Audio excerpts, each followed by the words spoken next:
14, verse number 27. John 14, 27.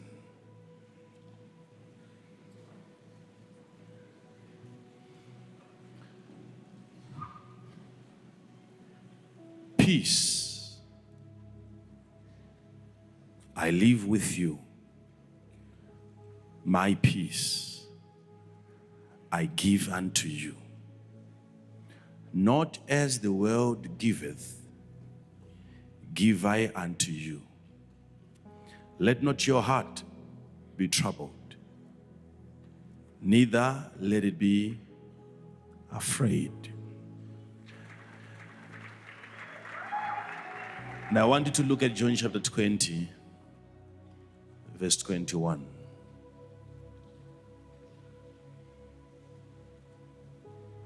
And then we'll go down to verse number 23, 21, 22, and 23. Then Jesus said unto them again, Peace be unto you. As my Father hath sent me, even so send I you. You may be seated.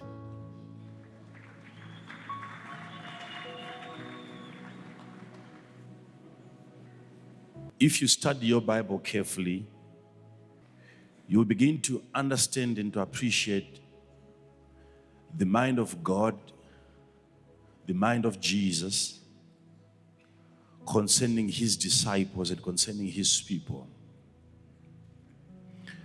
That Jesus has something in his mind.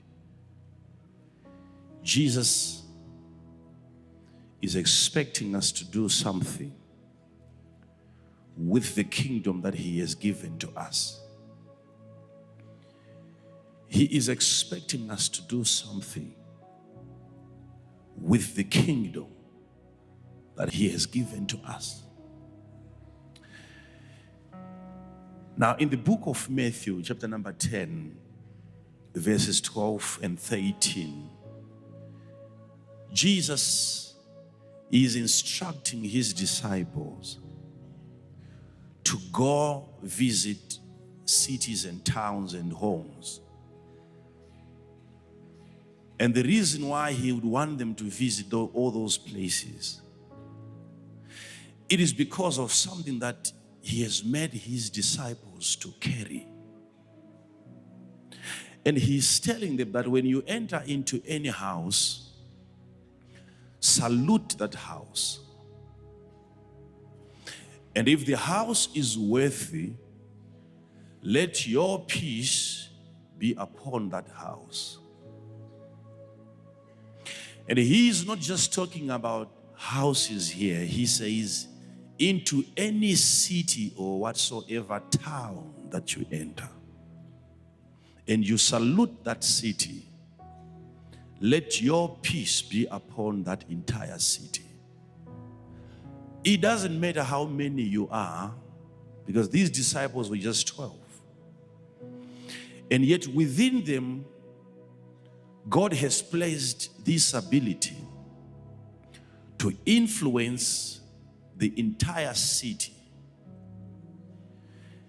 Just by saluting the city, Jesus says, when you salute the city, there shall be so much peace that will come upon that city, which I, Jesus, have not left with the city. He's talking about the peace here. The peace that I have not given to the city, but I have given that peace to you. And if you move around into whatsoever city, into whatsoever town that you enter, and you declare peace over that place, there shall be peace coming out of you, and it will rest upon that city. It's a ministration that Jesus has given to us. He desires us to, he wants us to demonstrate the kingdom of God in every place you find yourself in. You salute the place, there shall be peace upon the place, and the peace that will come upon the place is the peace that Jesus never gave to that place, but it is the peace that Jesus gave to you. Now, in the book of John, he's saying, peace I give unto you. The peace that the world cannot offer, that's the peace that I'm giving to you. And let not your hearts be troubled. And this peace, I give it unto you. I am giving you the peace. And in this case, he's not just talking about healing. He's not just talking about miracles. He's not just talking about casting out devils. Although all this is included in the peace. But he's saying, I, Jesus, have the peace that the world cannot give. But I have decided to hand over this peace to you because I'm about to go now. There's no need for me to carry this peace in heaven because there is no war, there is no conflict in heaven. And this is the peace that has kept me for all of these years. When all of my enemies wanted me destroyed, it was because of this peace. And then Jesus says, this is the same peace that I'm now handing over to you. And then the last scripture that we read, then Jesus said, the same way that the Father sent me to come down here and bring peace, that's the same way that I also am sending you to go into the world, salute the cities, salute the houses, and bring peace upon those places. As simple as it is in the scriptures, this is something that you can demonstrate. Okay, what is the first stage? You come to Jesus. What do you get from him? Peace. And it is the peace that only Jesus can offer. No any other person can offer this kind of peace. It's only Jesus. And he's saying, the peace that I give to you, the world cannot give it. Not because the world is stingy, but because the world doesn't have the kind of peace that I have. It's only myself who can give it to you. And it's the kind of peace that is transferable because it is moving from the Father to me, and the Father sent me, and then I came here with the peace, and I'm giving you the same peace so that you can also give it away. It's a contagious peace that when a person comes close to you, his environment becomes serene. You have that power within you to stabilize all the demonic havoc that is taking place in people's lives. That's our mission. That is our vision, to bring peace to any chaotic environment. So, homes, what is a home? Remember, you are the temple of the Holy Ghost. So if there is no peace in you, and a man like myself or a man like the one seated next to you salutes you, and then you receive that salute, his peace shall come upon your own body. Whether there was a disease in your body, whether there was a virus in your blood, that's chaos, okay? But when a man sent by Jesus to you comes and he salutes you and he says peace, they ought to be peace in your body. Because we are sent by God to bring peace into our environments. Peace be unto you. Now, imagine that the same way that God sent Jesus, same. It's not even similar, same. Not like same. The same way that God sent Jesus. Jesus is saying, I am also sending you. The same way. So I'm here on a mission and I'm sending you, I'm transferring the same mission. You see, what you see happening is like God the Father told Jesus to do something. And he did something, and there is something that he never did, which he was supposed to do. Like when God spoke to Elijah, he said to Elijah, I want you to anoint Jehu so that he becomes king. He told that to Elijah. He said, Elijah, go and anoint Jehu. And then anoint Elisha to occupy your place. And yet you read your Bible, Elijah then never anointed Jehu. It was then Elisha who anointed Jehu. And yet it was an instruction from God to who? To Elijah to anoint who? Jehu. And yet Elijah never did that. All that he did was to find somebody, put him into his office, and he transferred that same assignment. And he said, okay, if God wanted me to touch that man, I'm not going to touch him. I will touch you, and you go and touch him. The same way that my Father has sent me to bring peace into the world, I will not bring that peace. I will not give it to them myself. I will give it to you, the Elishas of our time.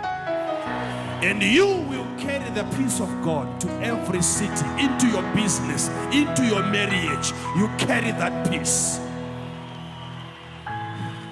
I'm not ashamed to declare that Zimbabwe is as peaceful as it is because of us. No matter what they say, they are simply enjoying our peace. Why? Because we saluted the nation of Zimbabwe. It is our peace that every other person is enjoying. Because the same way that Jesus was sent, he is sending us. When he said, I have completed the work, I have done everything, it doesn't mean that he had done everything. It means that he had transferred the assignment, given it to you.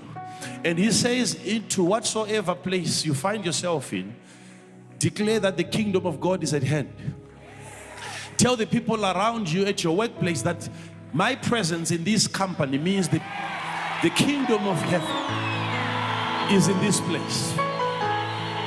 Oh my God. Be seated just for a moment. When you walk into any place, you, the child of God, when you go to any place, the child of God, you're going to that place, you are there because you have been sent. Whether you are there to make money, you have been sent. Okay? Understand this. You have been sent the same way that Jesus was sent by his Father. So when you get into a place, understand, appreciate that there was no presence of God in that place before your arrival.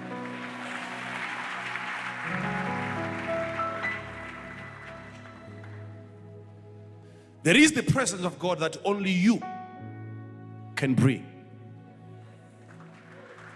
It moves with you.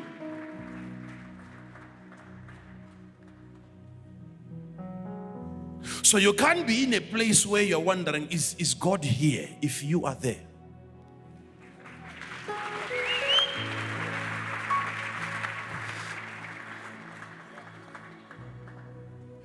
You'd rather stand here and look over a certain place and wonder, is there God there? But not when you have decided to walk towards the place, and then when you are within the city, don't wonder, don't question whether God is there or not. Your presence in that place.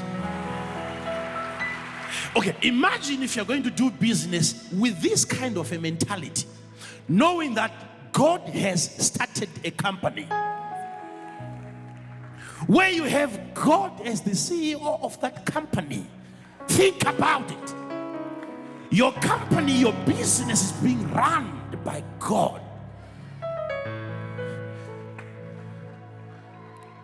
can that thing fail? Possible. It's impossible. So your presence in a place becomes the presence of God in that place. So you look at a situation around you, you ask yourself, what would have Jesus done to correct things here? What would have Jesus done to address this situation here? Don't ask, is there God in this place? If you are there, you are representing the presence of God in that place. The peace that God has given to me, I also give it unto you. And carry that same peace into violent situations, confusing situations, and introduce the peace that you carry and declare peace over situations, and there shall be that peace.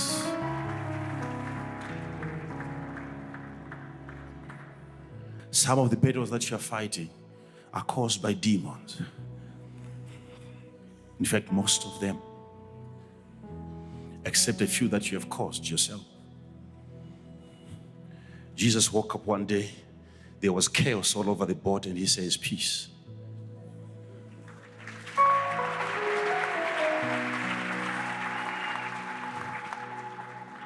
What caused the waves? What caused the storm? Two things that he addressed. Remember, there was a demon at the seashore, a man with a legion of demons, which was trying to push Jesus away. So demons had summoned the winds to repel and to push Jesus away.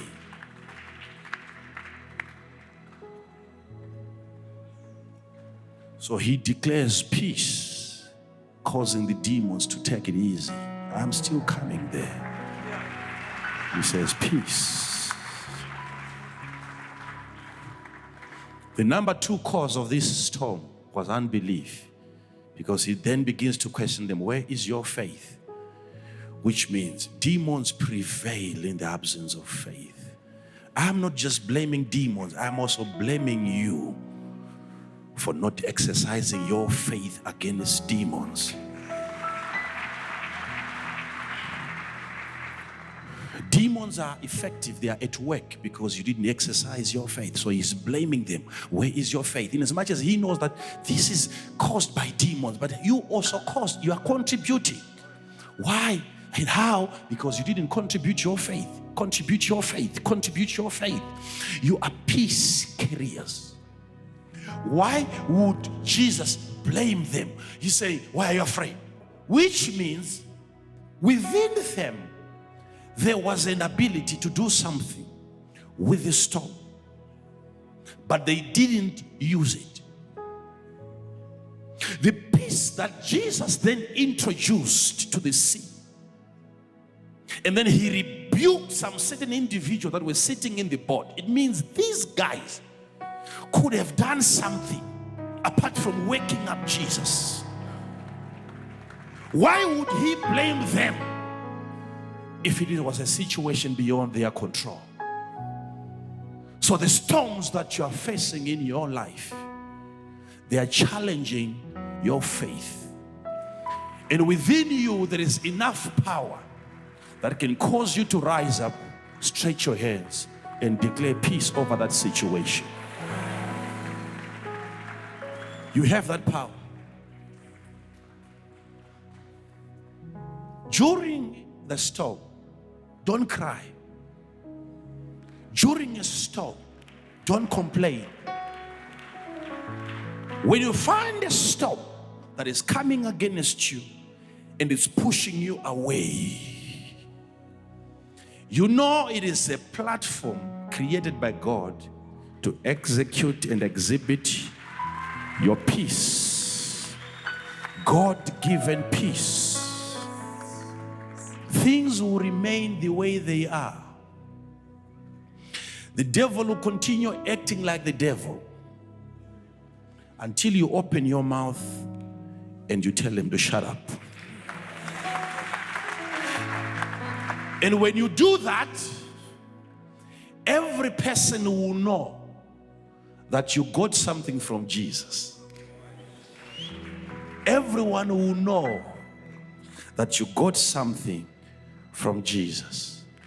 If Jesus tells me that I have given you this peace, I dare to believe him.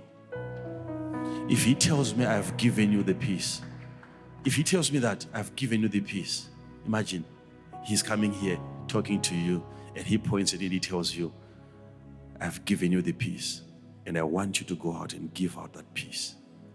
You have to know, be convinced that inside of you now, there is peace.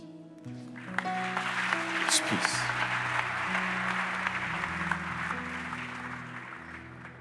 That's the peace that we give to people.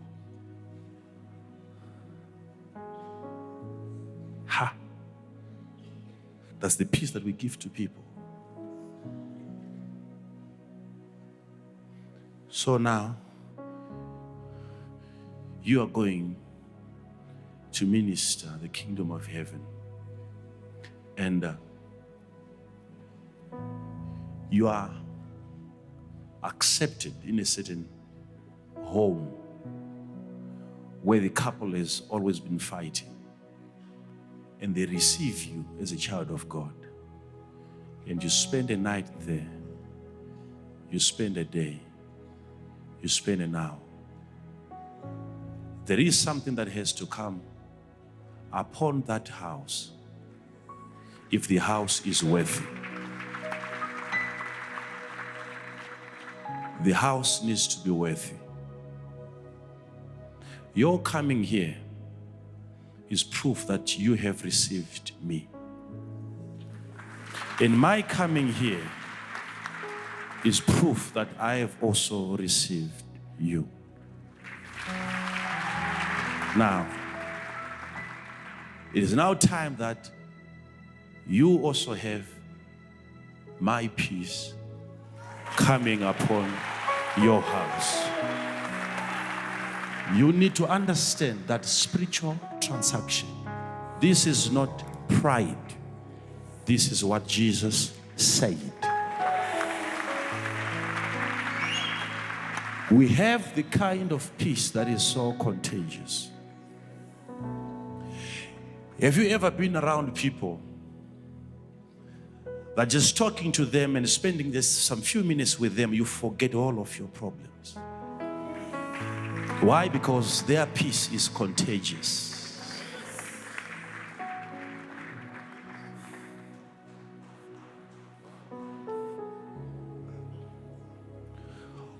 Okay, why is it that when you people are fighting and you hear a knock, you have a visitor, you stop fighting? No counseling, no what. The presence of somebody, you stop. And the moment the person leaves, then you start. It's a sign that when we move, peace moves with us.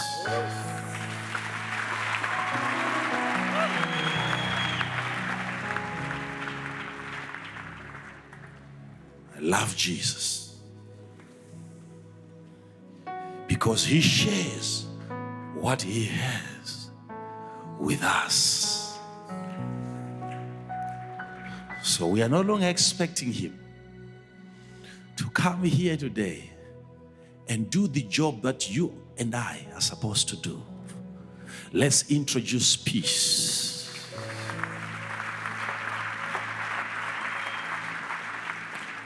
Whatever it is that is disturbing you, disturbing your children,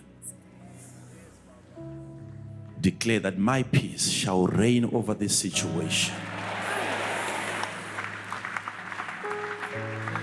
And the devil cannot challenge that peace because it is not a man-made peace. It's a God-made peace. And if you want to have this kind of peace, where do you go? To Jesus. And if Jesus says the world cannot offer this kind of peace, it means it is the peace that even politicians cannot give. They can't. Not because they don't want, but because they don't have it.